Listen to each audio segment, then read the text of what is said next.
우리는 사소한 것에 목숨을 건다. 네 번째 이야기. 옳고 그름보다는 친절을 택하라. 사려 깊은 친절과 시시비비를 가리는 것 중 어느 것을 선택해야 할지 고민스러운 상황들을 접하고 고심했을 것이다. 살다 보면 누군가의 실수나 고쳐야 할 행동을 지적하고 개선 방향 등에 이야기해야 하는 경우가 종종 있다. 공적인 문제만 아니라 사적인 자리에서 개인적으로 사람들의 잘못을 지적하고 충고해야만 하는 것이다. 대부분의 경우 이런 행동은 지적받은 상대를 기분 나쁘게 만들고 옳고 그름을 따지는 과정에서 상대의 잘못을 지적하는 사람 역시 언짢은 기분이 들기 쉽다. 정신분석학적으로 길게 설명하지 않아도 사람들이 타인을 누르고 그들의 잘못을 수정하거나 자신이 얼마나 옳은지 그리고 그들이 얼마나 틀린지 보여주고 싶어하는 이유는 바로 이런 것이다. 상대방의 잘못을 지적해내면 상대는 자신과 비교해 옳은 사람이 되며 그로 인해 자존심을 만족시켜 기분이 나아질 거라고 믿기 때문이다. 그렇다면 이제 그게 언제였는지 자신이 누군가를 깎아내린 후 느꼈던 감정을 다시 되살려 보자. 어떤가? 이전보다 기분이 훨씬 더 나빠지지 않았는가? 인간이 지닌 따뜻한 마음과 연민의 감정은 누군가를 희생시켰을 때 기분이 좋아지는 일을 불가능하게 만든다. 다행스럽게도 진실은 남의 희생을 즐기는 것과는 거리가 멀다. 다른 사람들의 사기를 높이고 그들을 유쾌하게 만들며 서로 기쁨을 나누기 위해 노력한다면 그들로부터 긍정적인 감정이라는 선물을 얻을 수 있다. 지금부터는 누군가의 잘못을 지적해야 할 일이 생겼을 때 설사 그들의 행동이나 생각이 상식에서 약간 벗어날 것일지라도 그들을 비난하고픈 유혹에 저항하도록 하라. 그리고 스스로에게 이 사람과의 관계에서 내가 정말로 원하는 것이 뭐지? 하고 자문해 보라. 진정 원하는 것. 그것은 아마도 두 사람 모두를 기분 좋게 만드는 평화로운 감정의 교류일 것이다. 이럴 때 자신이 옳아야 한다는 유혹을 물리치고 대신 상대를 배려하는 친절한 태도를 택하며 마음속 저 깊은 곳에서부터 평화로운 감정이 솟아오르는 것을 느낄 수 있다.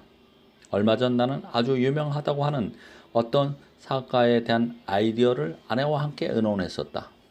그때 나는 괜찮은 아이디어 하나를 제시했고 내 아이디어의 장점을 자랑스레 늘어놓으며 으스댔다. 항상 배려 깊은 사람인 아내는 내가 자랑스럽게 이야기하는 것을 따뜻한 시선으로 바라보며 내 의견에 동조해 주었다.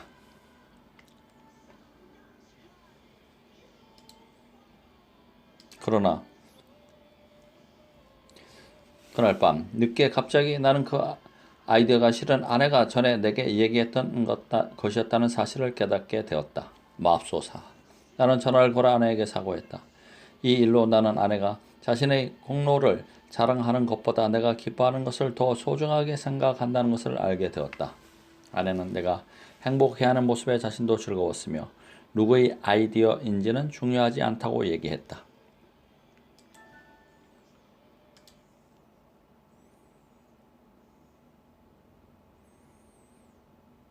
그녀가 얼마나 사랑스러운 여자인지 알 수 있지 않은가. 이 방법이 소극적이 되거나 자신이 옳다고 믿는 바를 고수하지 않고 쉽게 포기하기 위한 것이라고 생각하지 말기 바란다. 나는 옳다고 주장하는 것이 나쁘다는 것이 아니다. 다만 자신이 옳다고 고집할 경우에는 지불해야 할 대가가 있을 수도 있다는 것, 즉 내적인 평화를 희생해야만 할 수 있다는 것을 말하고 싶을 뿐이다. 마음의 평정을 유지하기 위해서는 자신이 옳다고 주장하기보다는 사려 깊은 친절을 택하는 것이 현명하다. 그리고 이것을 실행하기에 가장 좋은 상대는 당신이 이제 막 말을 걸려고 하는 바로 그 사람이다. 매일 3명의 사람에게 사랑한다고 말하라. 매일 3명의 사람에게 사랑한다고 말하라. 작가 스테판 네비는 이렇게 말했다. 만약 당신에게 남아있는 시간이 1시간밖에 없고 단 한 번의 전화 한 통만을 할 수 있다면 누구에게 전화를 하며 무슨 말을 하겠는가? 그리고 어째서 망설이고 있는가? 이 얼마나 우리의 어리석음을 일깨우는 메시지인가? 우리는 도대체 무엇을 기다리고 있는가? 사람들은 아마도 자신이 영원히 살거나 언젠가는 사랑하는 사람들에게 그들을 얼마나 사랑하는지 얘기할 수 있으리라고 믿고 싶을 것이다. 그 이유가 무엇이든지 간에 대부분의 사람들은 너무도 오랫동안 단순히 그때가 되기를 기다리기만 한다. 얄궂게도 돌아가신 할머니 생신날에 이 방법에 대해 이야기하게 되었다. 오후 늦게라도 아버지와 함께 차를 타고 할머니 무덤을 찾아갈 생각이다. 할머니는 2년 전에 돌아가셨는데 돌아가시기 전 당신의 가족들 모두를 얼마나 사랑하는지 몹시 알리고 싶어 하셨다. 그때의 할머니에게는 그것보다 더 중요한 일은 없는 것 같았다. 우리 할머니의 이야기는 자신이 사랑하는 누군가에게 사랑한다고 말하는 것은 기다리거나 미뤄두었다가 할 일이 아니라는 사실을 너무나 잘 보여주고 있다. 바로 지금이야말로 당신이 그것들을 얼마나 소중하게 생각하는지 알릴 수 있는 절호의 기회인 것이다. 이 일을 어렵거나 번잡스럽게 생각할 필요는 없다. 누군가를 직접 만나 얘기할 수도 있고 그저 간단히 전화로 얘기해도 괜찮다. 나는 얼마나 많은 사람들이 그냥 내가 당신을 얼마나 사랑하는지 말해주려고 전화했어요 라는 내용의 전화를 받아보았는지 궁금하다.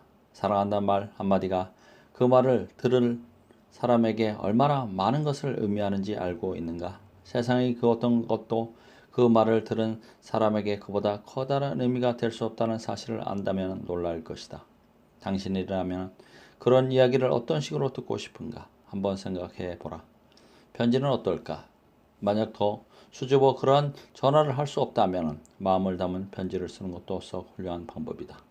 어떤 식이든 그렇게 주변 사람들에게 자신의 사랑을 알리는 일에 익숙해지고 나면 그 일은 분명 자연스럽고 일상적인 삶의 한 부분이 된다. 그리고 그 결과 어느새 사람들로부터 더 많은 사랑을 받는 존재가 되어 있는 자신을 발견하게 될 것이다. 자신의 가치를 내보이려고 애쓰지 마라. 자신의 가치를 내보이려고 애쓰지 마라. 겸손과 내적 평화는 나란히 존재하는 것이다. 타인에게 자신의 유능함을 증명하려는 욕망이 적은 사람일수록 얼굴에 평온함이 가득하다.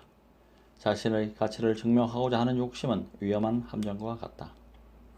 또한 계속해서 자신의 성취를 내보이며 자랑하고 인간으로서의 가치를 타인에게 확신시키려고 애쓰는 것은 마음을 피로하게 만든다. 그리고 실제로는 자기 사랑은 자신이 어떤 일을 성취하여 얻게 된 긍정적인 감정이나 자부심을 희석시킨다. 게다가 자신의 능력을 증명하려고 애를 쓰면 쓸수록 상대방은 더욱더 그 사람을 피하고 자랑을 늘어놓는 사람에 대해 등 뒤에서 흉을 보고 심지어는 분개하기조차 한다. 현실은 역설적이다. 다른 사람들의 동의를 얻기 위해 애쓰지 않을수록 그들로부터 더 큰 동의를 얻을 수 있다. 사람들은 대개 자신이 옳다는 것을 증명해 보일 필요가 없는 사람, 타인의 가치를 깎아 자신의 것으로 만들 필요가 없는 사람, 다시 말해 조용한 내적 확신을 가진 사람들에게 끌리기 마련이다. 사람들은 굳이 자신을 내세워 자랑할 필요가 없는 사람, 그리고 마음으로부터 우러나는 따뜻한 무엇인가를 타인과 공유하는 사람을 사랑한다. 진정한 겸손을 기르는 방법은 이를 직접 실천해 보는 것이다. 이는 조용하고 편안한 감정이라는 결과물을 곧바로 얻을 수 있으므로 참으로 좋은 방법이다. 그러니 이제부터는 자신을 자랑할 기회가 생기더라도 그 유혹에서 벗어나 보라. 나는 이 방법에 대해 고객과 이야기를 나눠 본 적이 있다. 그때 그는 다음과 같은 얘기를 들려주었다. 그는 직장에서 승진을 하였고 그 며칠 후 친구들과 만나게 되었다. 친구들은 아직 그 사실을 모르고 있었지만 그는 어떤 친구 대신에 승진이 된 것이었다. 평소 그는 그 친구에게 약간의 경쟁심을 갖고 있었기 때문에 자신이 발탁되자 다른 친구들에게 그 친구와 승진해서 누락되었다는 사실을 몹시 밝히고 싶어졌다. 그러나 그에 대해 뭔가 말하는 순간 자신의 내부에서 어떤 작은 목소리가 그만둬, 그렇게 하지마 하고 속삭이는 것을 들었다. 그는 이 목소리에 귀를 기울였다. 그래서 계속해서 친구들과 다른 얘기를 나누면서 선을 넘지 않았으며 자신을 자랑하지 않았다. 다른 친구가 왜 하지 못했는가에 대해서는 전혀 입 밖에 내지 않았다. 그는 그때처럼 마음이 차분해지고 자신이 자랑스럽게 여겨진 적이 없다는 말을 내게 했다. 그는 자랑을 하지 않고도 자신의 성공을 즐길 수 있었던 것이다. 그 후 그의 친구들은 결국 그의 승진을 둘러싼 일들을 알게 되었고 그의 현명한 판단과 겸손에 무척 감동했다고 한다. 그는 겸손을 실천함으로써 더욱 긍정적인 효과를 얻었고 사람들의 사랑을 받을 수 있었던 것이다. 누구 차례인지 눈치 보지 말고 먼저 쓰레기를 치워라. 누구 차례인지 눈치 보지 말고 먼저 쓰레기를 치워라. 주변 정리가 제대로 되지 못한 상태에서 긴장을 푼 채 문득 일상생활에서 매일 해야 하는 많고 많은 자잘한 일들과 책임을 생각하게 되면 자신도 모르게 짜증이 나기 쉽다. 나는 언젠가 기분이 몹시 나쁜 상태였다. 내가 하루에 평균 1000가지가 넘는 일들을 한다는 사실을 깨닫게 되었다. 만약 그때 내가 기분이 좋았다면 그 숫자는 훨씬 줄어들었을 것이다. 사람은 누구나 자신이 책임지고 돌봐야 하는 일들뿐 아니라 무엇이든 자신이 해야만 하는 까다롭고 귀찮은 모든 일들을 너무나 쉽게 머릿속에 떠올릴 수 있다. 그러나 그와 동시에 배우자나 자기 주변 사람들이 매일 해야만 하는 힘들고 끝이 없는 일들에 대해서는 너무 쉽게 잃어버린다. 이 얼마나 이기적이고 편리한가. 자신이 하는 일이 몇 가지나 되는지 매일 일일이 세고 있는 사람은 누구든 결코 만족스럽게 살 수 없다.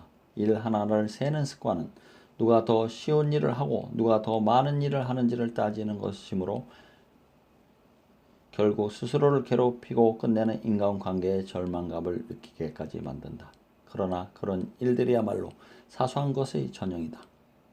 누가 쓰레기를 치울 차례인지를 놓고 신경을 곤도세우고 초조해하지 말고 그냥 당신이 치워버려라. 그러고는 나는 나의 몫을 다했으며 나로 인해 식구들 중 누군가가 조금 편했을 것이라고 너그럽게 생각하라. 이런 작은 여유는 인생에 커다란 기쁨을 가져다 주기도 한다. 이렇게 하다 보면 자신의 호의가 오히려 다른 사람에게 이용당할 수도 있지 않느냐고 걱정할 수도 있다. 그러나 이것은 앞에서 언급한 사소한 친절보다 옳고 그름을 가리키는 것이 중요하다고 믿는 것과 비슷하다. 대부분의 경우 시시비비를 가리는 것은 그다지 중요하지 않다. 자신의 배우자나 다른 식구들보다 몇 번 더 쓰레기를 치웠다는 사실 또한 그다지 중요한 일이 아니다. 쓰레기를 치우는 일과 같은 사소한 것들에 대해 조연해질수록 좀 더 많은 시간과 에너지를 정말 중요한 다른 것들에 사용할 수 있게 되는 것이다. 항상 바람막이를 치는 습관을 버려라. 항상 바람막이를 치는 습관을 버려라. 사람들은 자신의 평화로운 삶을 위해 항상 방어벽, 바람막이를 만들려고 한다. 나와 절친한 사이인 조지 프렌스키 박사는 이것이 신경증적이면서 결코 달갑지 않은 인간의 한 성향을 상징적으로 설명해 주는 것이라고 말했다. 겨울을 대비해 집안이 갈라진 틈새 새는 부분 불안한 곳을 조사해 바람막이를 설치하듯이 사람들은 자신의 인간관계와 인생에까지 바람막이를 설치한다. 기본적으로 바람막이를 하기 위해서는 고치고 수리해야 할 부분이 어디인지 조심스럽게 조사해야 한다. 이것을 인생에 적용시키면 바람막이적 태도란 일상생활의 틈과 결함을 찾아내서 고치거나 최소한 타인의 잘못을 지적하는 행동을 의미하게 된다. 이러한 특성은 사람들을 타인으로부터 소외시킬 뿐만 아니라 바람막이를 하려고 시도한 사람 역시 언짢은 기분을 들게 만든다. 게다가 이것은 모든 인간관계와 일들의 잘못된 점과 자신이 하기 꺼려하는 일이 무엇인지만을 곰곰이 생각하도록 부추긴다. 따라서 바람막이는 인간관계와 삶에 대해서 감사하기보다는 조금의 결함도 없는 완벽한 인생에만 집착하고 이를 위해 애쓰도록 만들 뿐이다. 인생은 그대로도 충분히 훌륭한데 말이다. 바람막이 자체는 매우 유용한 것이지만 인간관계의 바람막이는 사람들을 다음과 같이 행동하게 한다. 예를 들어 당신이 어떤 사람을 만났다고 하자. 당신은 그의 모든 점이 좋게 느껴진다. 외모, 성격, 지적 능력, 유머 감각 혹은 몇 가지 특징들이 혼합된 그의 모습에 더없이 이끌린다. 처음에는 그 사람과의 차이를 인정할 뿐만 아니라 실제로 그것을 소중하게 생각한다. 어떤 면에서는 그가 자신과 무척 다르기 때문에 그에게 매력을 느끼기도 한다. 그런 가치관, 선호도, 취향, 삶의 기준 등에서 당신과 매우 다르다. 하지만 얼마 후 당신은 새로운 파트너 혹은 친구, 선생 등에게 조금만 노력하면 고칠 수도 있을 것 같은 좋지 않은 버릇이 있다는 것을 조금씩 눈치채기 시작한다. 그리고 그 얘기를 상대에게 꺼낸다. 당신은 종종 약속 시간을 어기는군요. 당신은 책을 그다지 읽지 않는군요. 등등. 중요한 점은 어김없이 상대방으로부터 자신이 싫어하는 것이나 옳지 않다고 생각하는 점을 하나둘씩 찾아낸다는 것이다. 간혹 상대에 대해서 내리는 평가나 건설적인 비판 또는 도움이 되는 충고 등이 그리 나쁘기만 한 것이 아니다. 하지만 나는 수년 동안 수백 쌍의 커플들을 상대하면서 배우자로부터 바람막이적 태도를 한 번도 느끼지 못했다는 사람을 만나본 적이 없다. 아무런 악의가 없는 것이라 해도 남에 대해 비판을 가하는 태도 역시 때로는 자신도 모르는 사이에 인생을 보는 하나의 관점으로 굳어질 수 있다. 다른 사람에게 바람막이적 태도를 취할 경우 우리 말은 그들에게 어떤 건설적인 충고도 될 수 없다. 그런 태도는 사람들로 하여금 우리가 비판만을 일삼는 사람이라고 여기도록 만들어 버린다. 결국 바람막이를 하려는 성향이 있든 없든 간에 중요한 것은 그것을 나쁜 생각으로 치부하고 없애려고 노력하는 일이다.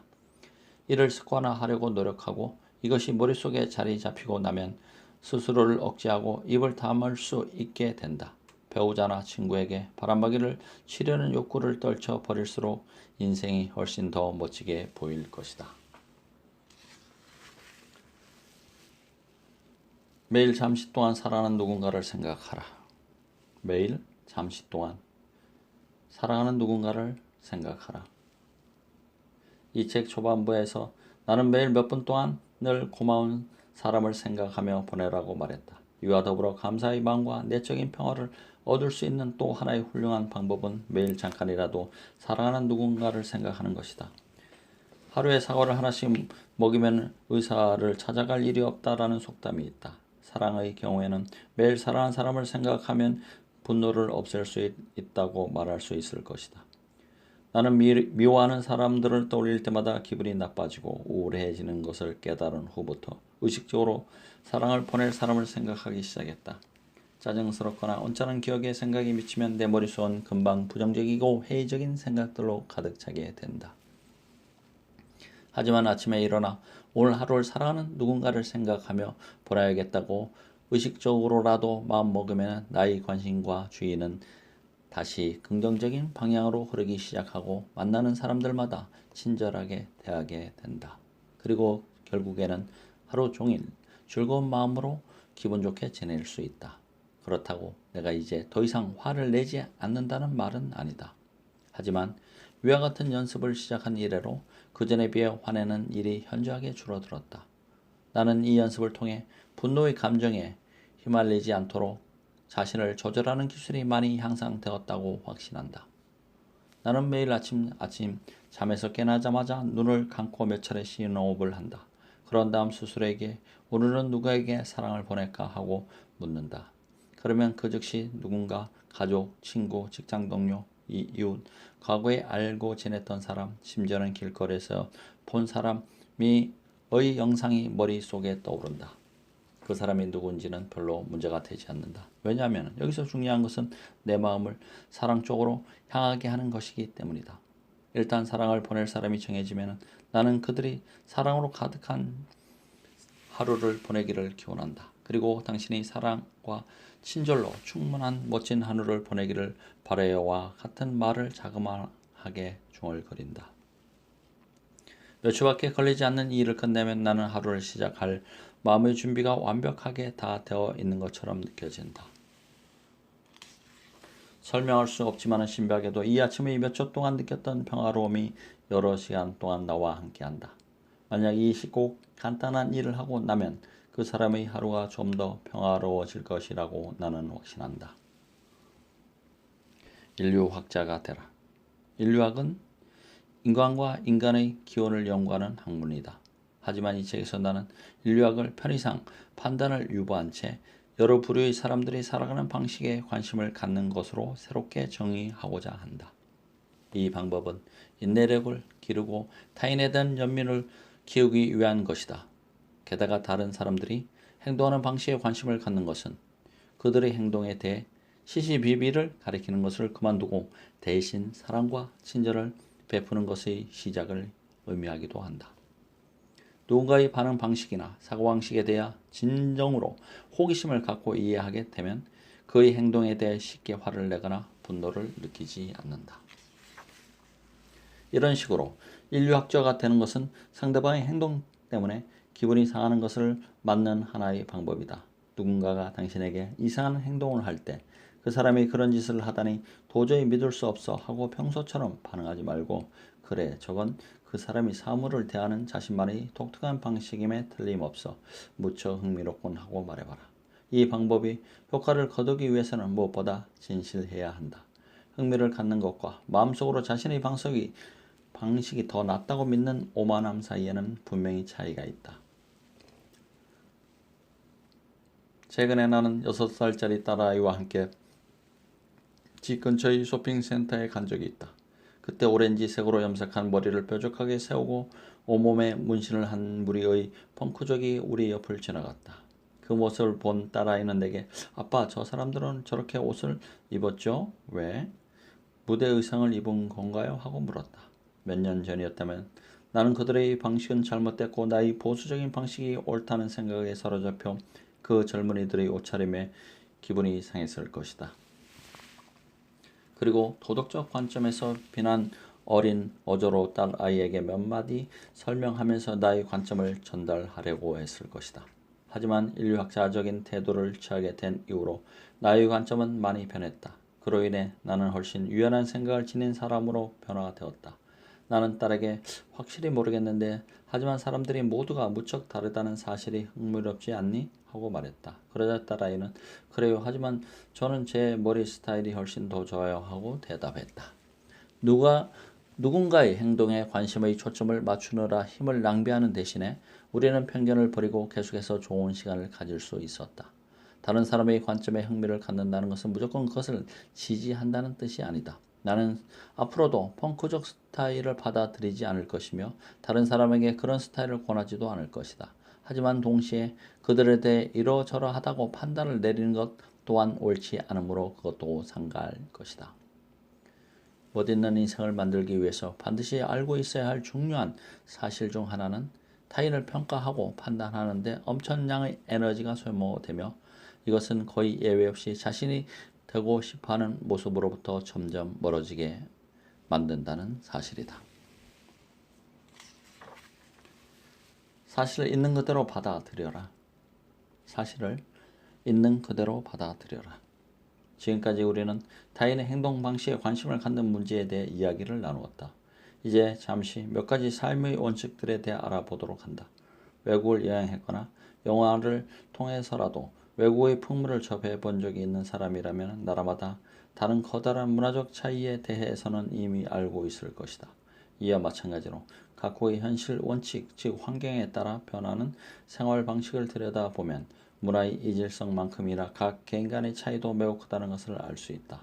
다른 문화권의 사람들에게서 우리와 똑같은 생각이나 행동을 기대할 수 없는 것처럼 만일 그들이 그렇게 행동한다면 우리는 실망할 것이다.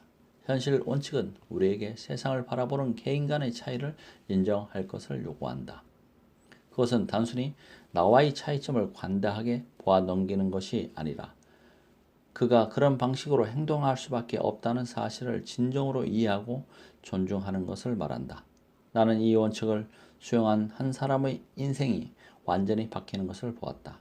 어쨌든 이 방법은 인간관계의 갈등을 없애는 데 놀라울 정도로 효과적이다. 어떤 것을 색다른 관점에서 보고자 할 때, 그리고 타인이 자신과는 다르게 행동하고 동일한 상황에 대해서 자신과 다르게 반응하는 것을 당연하게 받아들일 때 자신과 타인에 대한 연민은 극적일 만큼 커진다. 그러나 상대방에게 이와 다른 방식을 기대하는 순간부터 갈등의 요소가 잉태되는 것이다. 나는 우리들 모두가 서로 무척 다르다는 사실을 깊이 인식하고 존중하기를 바란다. 그럴 때야 비로소 타인에 대한 사랑과 자신의 개성을 자랑스러워하는 마음이 가슴 가득히 퍼지기 때문이다. 남을 돕는 당신만의 독특한 방법을 개발하라. 남을 돕는 당신만의 독특한 방법을 개발하라. 인생이 진정 평화롭고 따뜻한 호의로 가득 차기를 바란다면 누구에게든 친절을 베풀고 어디서든 의로운 일을 하는 것이 좋다. 또한 이런 행동은 남을 돕는다는 것이 얼마나 기분 좋은 일인지 몸으로 느끼게 해준다. 나는 나만의 독특한 방법을 개발하여 남을 돕는 것을 아주 좋아한다. 우리 가족은 샌프란시스코만 근처의 시골에 살고 있는데 눈길이 닿는 곳마다 아름다운 풍경과 자연의 모습이 펼쳐진다. 한데 이 아름다운 풍경에 어울리지 않는 한 가지 이유에는 시골길을 지나가는 차에서 사람들이 차창 밖으로 내던지는 쓰레기들이다. 시골에 살면서 불편한 것 중에 하나는 쓰레기 수거 같은 공공 서비스가 도시보다 편리하지 않다는 점이다. 그래서 집 주변의 쓰레기들을 줍는 일은 내가 두 딸과 함께 규칙적으로 행하는 일과 중에 하나가 되어버렸다. 우리는 이 일에 너무나 습관이 되어 있다. 심지어 내 두 딸은 가끔 신발을 내며 저기 쓰레기가 있어요. 아빠 차를 세워요 하고 말하곤 한다. 나도 시간이 있을 때면 차를 세우고 쓰레기를 줍는다. 이상하게 들릴 수도 있지만 우리는 정말로 이 일을 즐긴다. 우리는 공원에서 포도에서 사실상 모든 곳에서 쓰레기를 줍는다. 한 번은 낯선 사람이 우리가 사는 곳 근처에서 쓰레기를 줍는 것을 본 적이 있다. 그는 내게 미소를 지으며 말했다. 당신의 쓰레기를 줍는 것을 봤어요. 참 좋은 생각 같더군요. 쓰레기 줍기는 다른 사람들을 돕는 수많은 방법들 중에 하나에 지나지 않는다. 우리는 뒷사람을 위해 문을 잡아줄 수도, 요양원의 외로운 노인을 방문할 수도, 이웃집 진입로의 눈을 치워주는 일을 할 수도 있다. 별로 힘들지 않으면서도 남에게 도움이 될 수 있는 일을 생각해 보라. 이것은 정말 신나는 일이다. 또한 개인적으로도 만족감을 얻을 수 있으며 자녀들에게도 훌륭한 모범이 될 수 있다. 이는 모든 사람에게 이익이 되는 행동이다.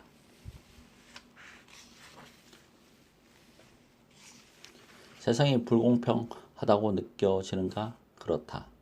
세상은 정말로 불공평하다. 이제 그 사실을 당당하게 받아들이자. 불쌍한 자신에 대해 쓸데없는 동경심과 불평을 던져버리자. 그리고 지금 당장 자신에게 진정 도움이 되는 행동이 무엇인지 생각해보고 실천하자. 그 길만이 이 불공평한 세상에서 성공할 수 있는 확실한 방법이다.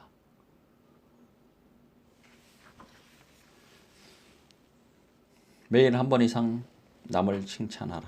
매일 한 번 이상 남을 칭찬하라. 누군가에게 자신이 얼마나 그를 좋아하고 존경하고 고마워하는지 말해 본 적이 있는가? 혹은 그런 생각을 하며 보낸 시간이 얼마나 되는가? 아마도 별로 많지 않을 것이다. 마지막으로 언제 칭찬을 들었는지 기억조차 나지 않아요. 칭찬이요? 들은 적이 거의 없어요. 내가 사람들에게 타인으로부터 마음에서 우러나오는 칭찬을 들은 적이 있냐고 물을 때마다 사람들이 들려주는 대답이 대개 이렇다.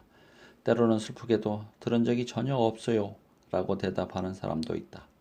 사람들이 자신들이 느끼는 긍정적인 감정을 상대방에게 얘기하지 않는 데는 몇 가지 이유가 있다. 대부분의 사람들은 이렇게 변명한다. 굳이 그들에게 그런 얘기를 할 필요가 없어요. 그들은 이미 내 마음을 다 알고 있는걸요. 나는 그 사람의 능력을 높이 사요. 그렇지만 칭찬의 말을 직접 하기가 쑥스러워요. 하지만 이런 사람들도 다른 사람들의 진정한 찬사나 칭찬을 듣는 것을 좋아하느냐는 질문에는 십중팔구 그럼요, 좋죠 하고 대답한다. 상대방에게 자주 칭찬의 말을 건네지 않는 이유는 무슨 말을 해야 할지 몰라서 쑥 들어와서 상대가 이미 자신의 마음을 알고 있어서 아니면 칭찬하는 습관이 몸에 배어 있지 않아서일 수도 있다. 아무튼 그 이유가 무엇이든지 간에 바로 지금이야말로 우리가 자신의 미온적인 태도를 수정할 때이다. 누군가를 향해 당신을 좋아하고 존경하고 고마워한다라고 얘기하는 것은 마음에서 우러나오는 친절을 베푸는 행위이다. 그것은 대단히 쉬운 일이다. 그리고 일단 이에 익숙해지면 좋은 결과가 뒤따른다.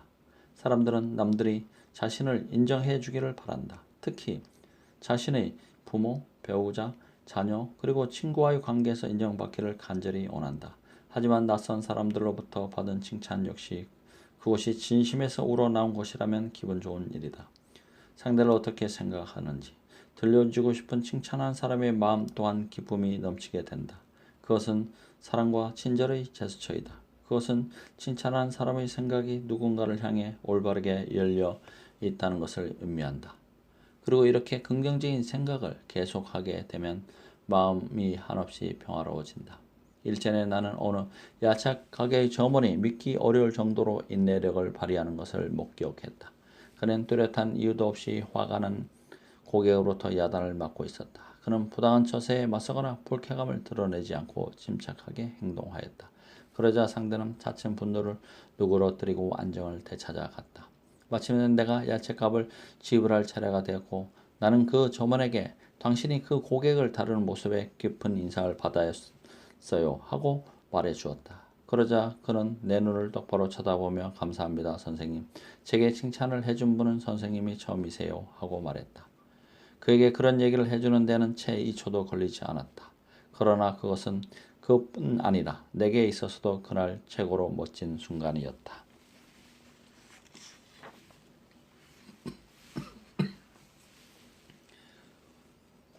자신의 한계를 먼저 그어 놓으면 결국 그렇게 되고 만다. 자신의 한계를 먼저 그어 놓으면 결국 그렇게 되고 만다. 안 돼. 나는 할 수 없어. 나는 정말 어쩔 수가 없다니까. 뭐든지 항상 되는 일이 없잖아. 나는 누구에게도 사랑받지 못할 거야.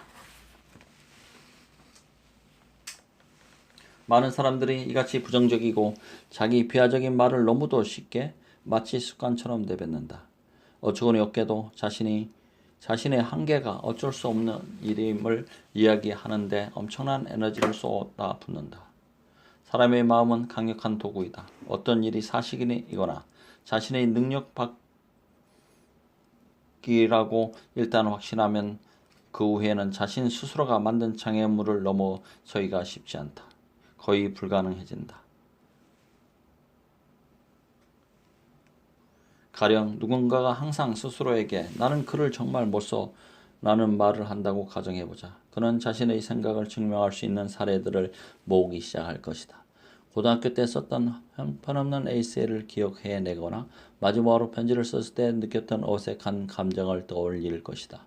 그러고는 글쓰기를 시도하는 것조차 두렵게 만드는 자신의 한계에 대해서만 생각할 것이다. 작가나 다른 뭔가가 되기 위한 첫걸음은 자신에 대해 가장 혹독한 비평가인 자기 자신을 침묵시키는 것이다. 언젠가 한 고객이 내게 저는 결코 좋은 인간관계를 가질 수가 없을 거예요. 저는 항상 관계를 망쳐버리거든요. 하고 말한 적이 있다. 사실 그녀의 말이 옳았다. 그녀는 누군가를 만날 때마다 자신도 모르는 사이에 새로운 파트너가 자신을 떠나야만 할 이유를 찾곤 했다. 예를 들어 데이트 시간에 늦을 때 그녀는 상대방에게 저는 약속 시간에 매번 늦어요 하고 말하곤 했다. 그리고 두 사람의 의견은 일치하지 않을 경우에는 저는 논쟁을 자주 벌이는 편이에요 하고 말했다. 오래지 않아 그녀는 자신이 그의 사랑을 받을 만한 자격이 없는 사람이라는 확신을 상대에게 심어주었다. 그런 다음 그녀는 이것 봐 항상 이런 식이야. 나는 누구하고도 결코 좋은 관계가 될 수 없어 하고 결론지었다. 그녀는 일이 잘 되기를 기대하는 나쁜 습관을 버려야 했다. 자신의 한계를 되풀이해서 이야기하는 자신을 통제할 필요가 있었다. 나는 항상 이런 식이야 라고 말하려는 순간 이건 너무 터무니없는 일이야. 나는 항상 이렇지는 않아 하고 말해야 했다. 그리고 자신의 한계를 받아들이는 것이 단지 버려야 할 부정적인 습관에 지나지 않는다는 사실을 깨달아야 했다. 이제 그녀는 잘해내고 있다. 그녀는 자신의 낡은 습관을 되풀이하려고 할 때마다 스스로를 비웃으며 무시해버린다. 나 역시 나 자신의 한계를 받아들일 때조차도 자신을 지나치게 비하하거나 실망시키지 않게 되었다. 그리고 당신 역시 나처럼 될 수 있다. 모든 것에는 신의 지문이 찍혀있다는 것을 명심하라. 모든 것에서는 신의 지문이 찍혀 있다는 것을 명심하라. 유대교 랍비인 헤럴드 큐시노는 하나님이 창조한 사물은 모두 신성하다는 사실을 우리에게 상기시켜 주고 있다.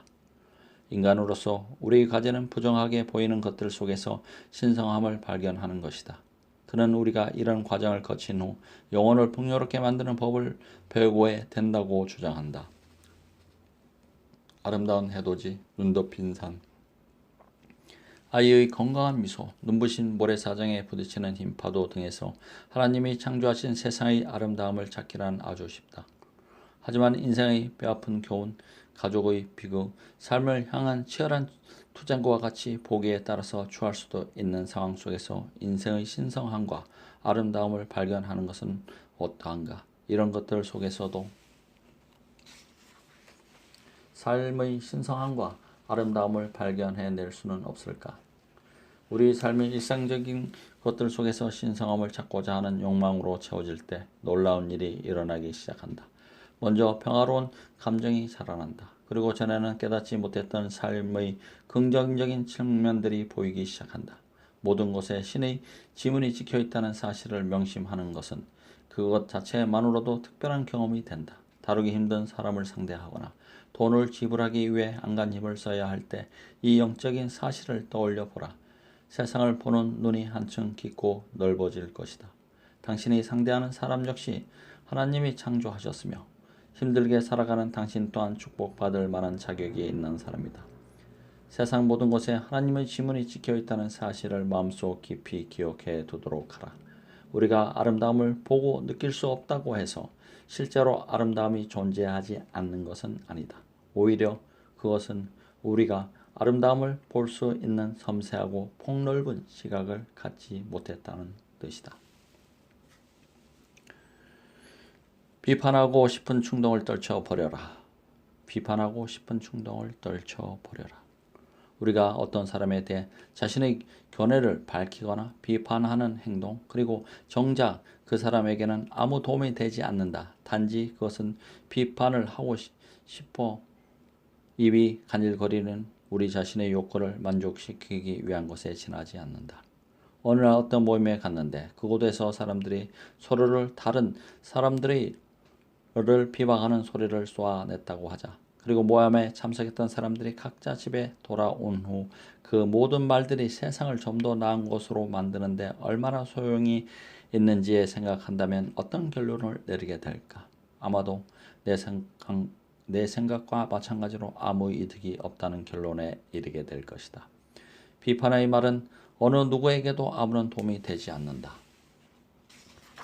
하지만 비판의 결과는 그것이 전부가 아니다. 비판으로는 아무것도 해결하지 못할 뿐더러 사람들 사이에 놓인 분노의 불신의 벽을 더욱 높아지게 만든다. 비판받기 좋아하는 사람은 아무도 없다. 비판에 대한 사람들의 반응은 대개가 방어적으로 되거나 위축되는 것이다. 자신이 공격당하고 있다고 생각하는 사람들은 두려움이나 수치심으로 물러서고 말거나 분노에 휩싸여 격렬하게 반격하거나 폭언을 하게 된다. 누군가를 비판하고서 그들로부터 제 결함을 지적해줘서 정말 고마워요 라는 대답을 들은 적이 과연 몇 번이나 있는가. 비판은 욕설만큼이나 좋지 않은 상황에 지나지 않는다. 우리가 비판에 익숙해지면 우리의 일상 온통 비판과 혹평으로 가득 차게 된다. 비판은 우리를 바쁘게 만들며 얘기거리를 제공한다. 누군가에게 혹평을 가한 후 실제로 어떤 기분이 들었는지 기억을 자세히 떠올려 본다면 마치 자신이 공격받은 사람인 양 약간 의기소침해지고 부끄러워지게 된다는 것을 알게 될 것이다. 왜냐하면 우리가 누구를 비판하는 것은 결국 세상과 자신을 향해 나는 비판받아야 마땅해요 하고 얘기하는 것이나 다름없기 때문이다. 물론 이것은 결코 자랑스럽게 인정할 만한 성질의 일이 아니다. 그 해결책은 누군가를 비판하려는 마음이 드는 순간 자신을 조절하는 것뿐이다. 자신이 얼마나 자주 남에게 비판 섞인 말을 퍼붓고 있으며 그것이 얼마나 상대방의 기분을 상하게 만드는지 헤아려 보라. 나는 일종의 게임을 하듯 이 문제를 해결한다. 지금도 비판적이 되거나 비판하고 싶은 충동이 생길 때마다 나 자신에게 또다시 시작이군 이라는 말을 하려고 애쓴다. 다행히도 나는 대체적으로 비판을 관용과 존중 행동으로 변화시키는 게임을 잘하는 편이다. 우리는 사소한 것에 목숨을 건다. 네 번째 얘기 여기서 마치겠습니다. 감사합니다.